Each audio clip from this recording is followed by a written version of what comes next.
Medzihviezdny vesmírny koráb Avalon je možné vidieť, ako cestuje vesmírom, smerujúc k osídlenému svetu nazvanému Homestead 2. Všetky jeho priestory sú prázdne.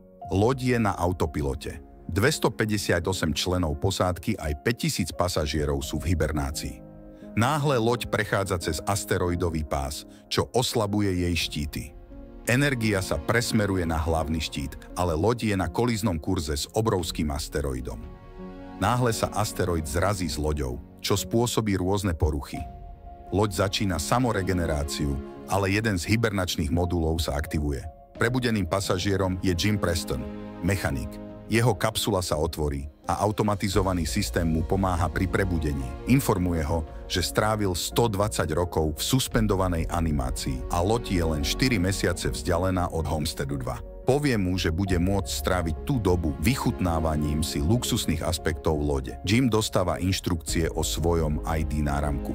Vzrušený a nervózny, že stretne ľudí na lodi, sa pripravuje, opúšťa svoju kajutu a vstupuje do automatizovanej triedy určenej pre celú učiacu sa skupinu. Jim vyzerá trochu úzkostlivo, keď hologram vysvetľuje situáciu na Zemi. Označuje ju za preľudnenú, predraženú a preceňovanú. Hovorí mu, aby si svoje otázky nechával do konca lekcie. Ale Jim sa stále pýta, prečo je tam sám. Uvedomuje si, že hologram mu nemôže odpovedať a ide hľadať iných ľudí. Dostane sa na hlavný konskávnik lode. Tam však nikto nie je, ale automatizovaný informačný pult ponúka pomoc. Jim žiada, aby hovoril s reálnou osobou a ten ho pošle hovoriť s správcom. Ale keď zistí, že tam nie je nikto, požiada o rozhovor s kapitánom. Keď sa dostane na most, aj keď nemá prístup dovnútra, môže vidieť, že ani hlavná posádka nie je ešte prebudená. Jim nakoniec ide do observatória, kde zistí, že loď je v skutočnosti 90 rokov vzdialená od Homesteadu 2. Uvedomuje si, že sa zobudil príliš skoro, takže sa rýchlo vráti späť na konskávnik a pošle správu späť na Zem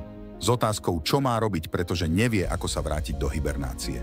Ale systém mu oznamuje, že poslanie správy späť na Zem bude trvať 90 rokov. Jim je zničený, prechádza sa a nájde bar na lodi, kde vidí ďalšiu osobu. Keď hovorí s barmanom, zdá sa mu niečo zvláštne. A keď naňho prehovorí, Jim si uvedomí, že je to android. Volá sa Arthur. Jim sa chce dozvedieť viac informácií od neho, ale nedokáže mu vysvetliť, ako je možné, že je tu predčasne. Jim sa ráno zobudí vo svojej kajute a ide do kantíny, kde rýchlo zistí, že väčšina vecí v ponuke je rezervovaná iba pre pasažierov v zlatej triede.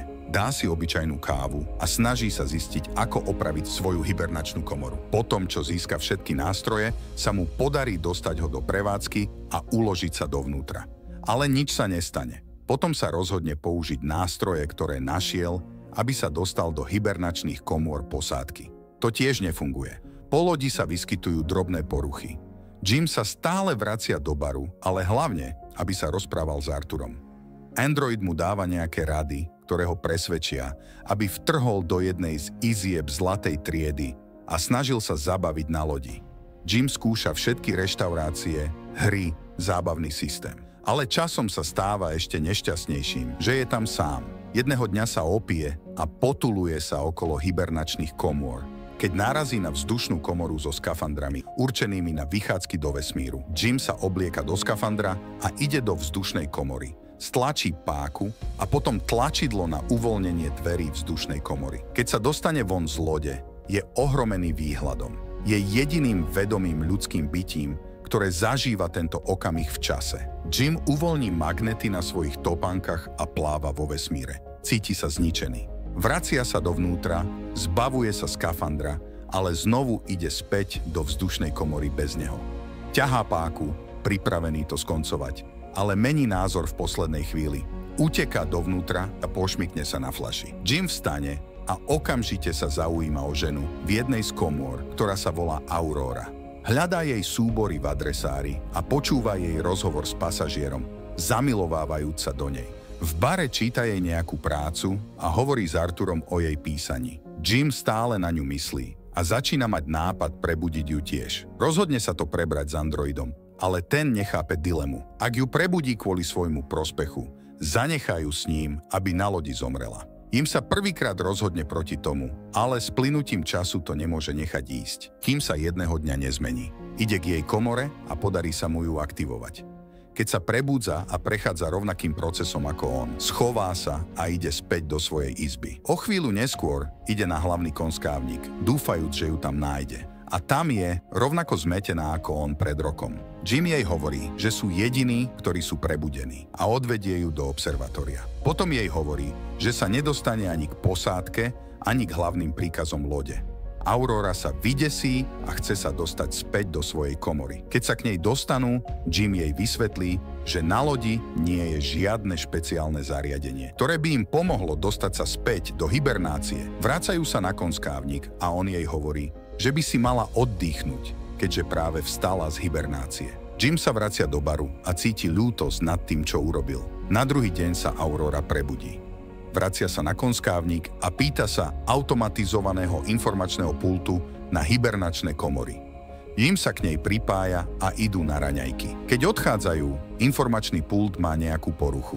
V kantíne si Aurora uvedomuje, že Jim jedol rovnaké raňajky už viac ako rok a dostane mu jedno z jedálne rezervovaných pre pasažierov zlatej triedy. Rozprávajú sa o možnosti opravy komôr, ale na rozdiel od Jima Aurora nie je pripravená sa vzdať. Prehľadáva infirmériu, potom prezerá výskumné dokumenty.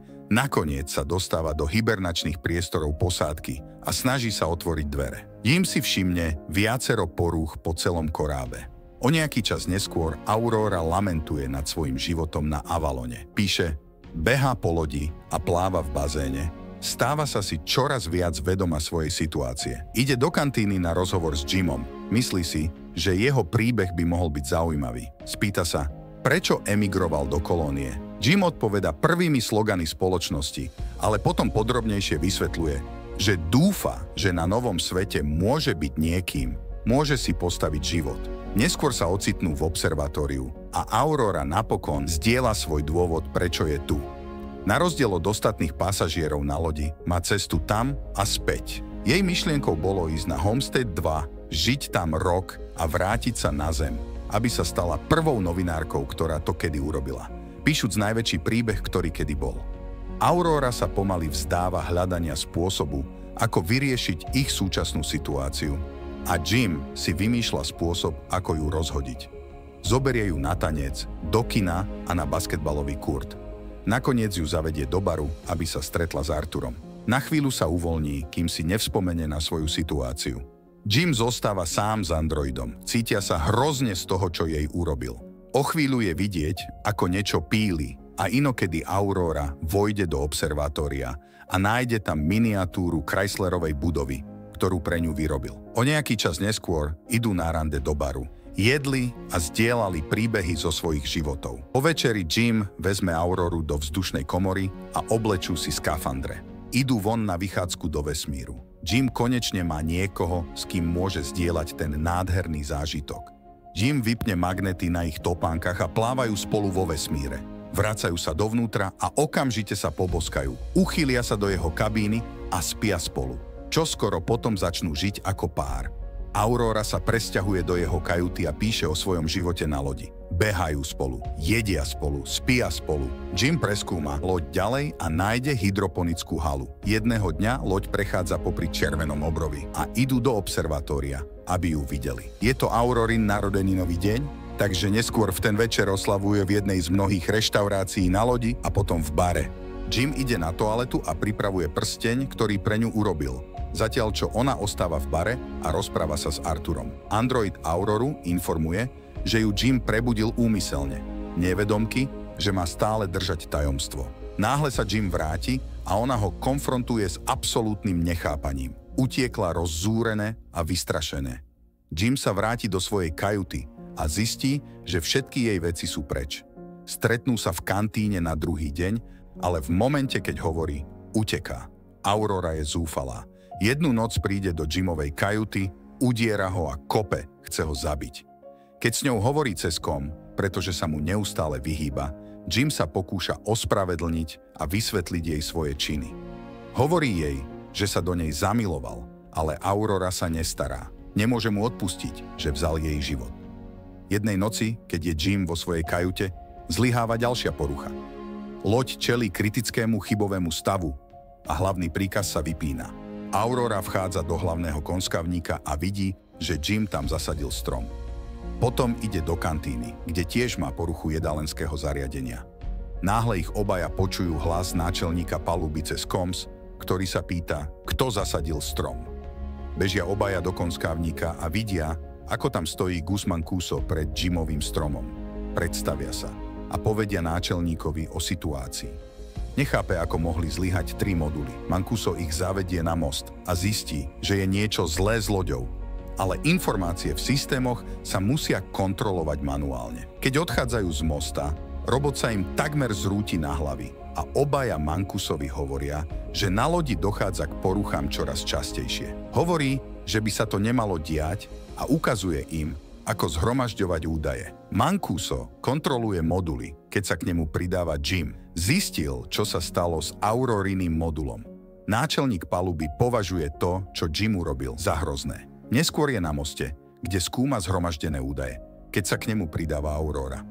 Hovoria o tom, čo sa stalo s jej modulom, ale on jej hovorí, že s tým nič nemôže robiť. Mancuso cíti hibernačnú chorobu, takže ide odpočívať. Ale keď odchádza, vykašle krv. Tú noc Aurora nemôže spať, takže ide na plávanie. Náhle sa na celej lodi stratí gravitácia a začne sa topiť, keď sa voda z bazéna pohybuje s ňou. Gravitačný systém sa resetuje a ona sa sotva dostane nažive von. Obečia sa stretnú idúc hľadať Mancusa. Tí traja sa vrátia na most a postupne zisťujú, čo sa deje s loďou. Mancuso zistí, že pred 2 rokmi sa niečo stalo, pričom zlyhal hlavný systém. Musia nájsť a opraviť, čo spôsobilo zlyhanie, pretože celá loď sa snaží vychádzať s tým. Ak to neopravia, celá loď bude uväznená. Idú hľadať problém, ale Mancuso omdlieva, takže Jim a Aurora ho vezmú do zdravotnej miestnosti. Zomiera a neexistujú žiadne lieky, ktoré by mu mohli zabrániť alebo predĺžiť čas, ktorý mu zostal. O nejaký čas neskôr sa tí troje stretávajú v observatóriu a Mancuso dáva Jimovi svoj ID náramok. Hovorí im, aby opravili loď a ihneď umiera. Náhle sa svetla menia na poplachovú červenú farbu a loď sa začne triasť. Jim hovorí Aure, že potrebuje jej pomoc a bežia smerom k inžinieri, ale je tam ďalšia porucha v gravitačnom pohonu. A okamžite aj ďalšia, ktorá postihuje aj Artura. Jim ho deaktivuje. Nakoniec prichádzajú do inžinierstva a začínajú hľadať problém. Nájdu ho v elektrárni a keď otvoria klapku, Aurora sa do nej ocitne. Asteroid spôsobil priechod v trupe v tejto oblasti. Jim sa do nej dostane tiež, ale drží sa klapky, keď sa na neho zatvára. Nakoniec sa aj on do nej dostane, ale rýchlo ju stihnú uzavrieť. I hneď po opravení tohto problému si Jim uvedomí, že je viac než jedna priepas v trupe. Obe sa riadia trajektóriou meteóru a zistia, že udrel do počítača na riadenie reaktora. Jim si myslí, že môže nájsť náhradné diely. Nájdu diel a vymenia ho, ale proces vetrania reaktora stále zlyháva. Manuálne to spravia, ale znovu to zlyháva. Jim zistí, že musí otvoriť dvere vetracieho kanála zvonku lode, aby mohli chladiť reaktor. Obe sa vydávajú do vzdušnej komory a pomáha mu s oblekom a keď vstúpi do vzdušnej komory, hovorí mu, aby sa vrátil, pretože nemôže žiť na lodi bez neho. Aurora sa vráti do reaktora, kde teplota dosiahla kritické hodnoty. Blesk z reaktora ju zasiahne do ruky, keď Jim prichádza blízko k ventilačným dverám zvonku a vidí dvere. Teplota stúpa v miestnosti reaktora, zatiaľ čo sa snaží obísť dvere ventilácie, aby ich otvoril. Čoskoro si uvedomí, že bude musieť manuálne držať dvere otvorené, aby sa reaktor mohol vetrať, a hovorí to Aure. Nemá rada tento plán, ale on pokračuje v ňom a hovorí jej, aby vetrala reaktor. Nechce, aby zomrel a hádajú sa, ale on jej hovorí, že musia zachrániť ostatných ľudí a ona vetrá reaktor. Proces je úspešný, ale výpary z reaktora ho odrážajú a prerušia jeho pripojenie. Tlak v jeho obleku klesá tiež. Povie Aure, čo sa stalo a ona sa snaží čo najrýchlejšie získať ďalší oblek a priniesť ho. Ospravedlňuje sa jej znova. Ona si oblieka oblek a letí von, ale jej pripojenie je príliš krátke. Jetia sa zadržuje, ale náhle sa chopí jeho pripojenia a dokáže ho zaťahnuť. Aurora Jima zaťahne do zdravotnej miestnosti, len aby zistila, že už je mŕtvy. Používa Mankusov náramok na prepísanie lekárskych protokolov a na oživenie ho. Lekársky pod má prácu automaticky a oživuje Jima. Aurora mu odpustí. Neskôr Aurora opravuje Artura a dávajú Mankusovi primeraný vesmírny pohreb.